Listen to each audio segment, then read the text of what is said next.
नमस्कार दोस्तों, जय भोलेनाथ। वीडियो को शुरू से अंत तक जरूर देखिएगा क्योंकि बहुत ही अच्छा सॉन्ग है और सुनने में बहुत ही अच्छा लगेगा।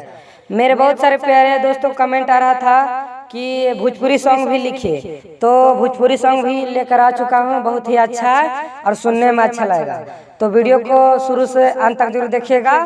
और आप मेरे चैनल पर नए हैं तो चैनल को सब्सक्राइब कर लीजिए और लाइक कर दीजिए। तो चलिए सुनाते हैं, सुनिएगा। देखिए दोस्तों, यही वह मुखड़ा है और बहुत ही अच्छा है और आपको सुनने में बहुत ही अच्छा लगेगा। तो ध्यान से सुनिएगा। तो चलिए मैं आप लोग को सुनाता हूँ, सुनिए। काहे के गोरी मुँह देलू तू फुलाई, हमारा के डाटा तारू काहे तू बुलाई।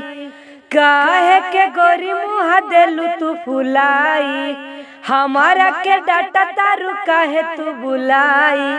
साजलाई रानिया सरधा पुराई देता हो, ये राजा हो हमारा ला नथुनी बनावाई देता हो।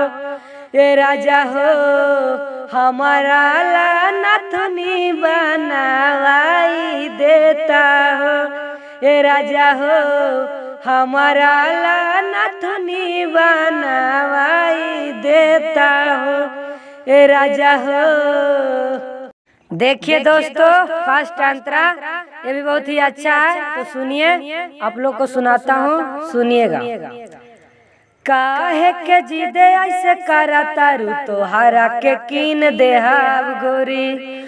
कुछ दिन सबर खतू सारा धा पुराई देहाब गोरी। काहे के जिदे ऐसे करा तारू तोहरा के कीन देहाब गोरी। कुछ दिन सबर खतू सारा धा पुराई देहाब गोरी। एमाजोन से जला दिया डरा कराई देता हो। ए राजा हो हमारा ला नथुनी बनावाई देता हो। ए राजा हो हमारा ला नथुनी बनावाई देता हो। ए राजा हो। कैसा लगा? अच्छा लगा तो लाइक कीजिए। देखिए दोस्तों, लास्ट और आखिरी अंतरा ये भी बहुत ही अच्छा है और सुनने में अच्छा लगेगा। तो चलिए सुनाते हैं, सुनिएगा। रोहित शर्मा से धान काहे तना तू गैलू हा गोसाई।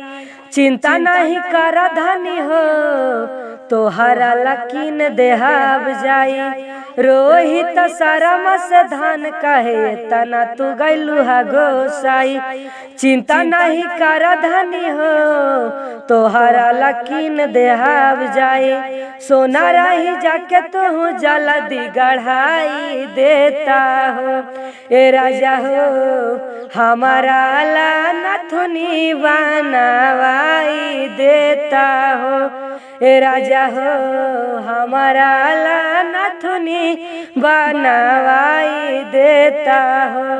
ए राजा हो।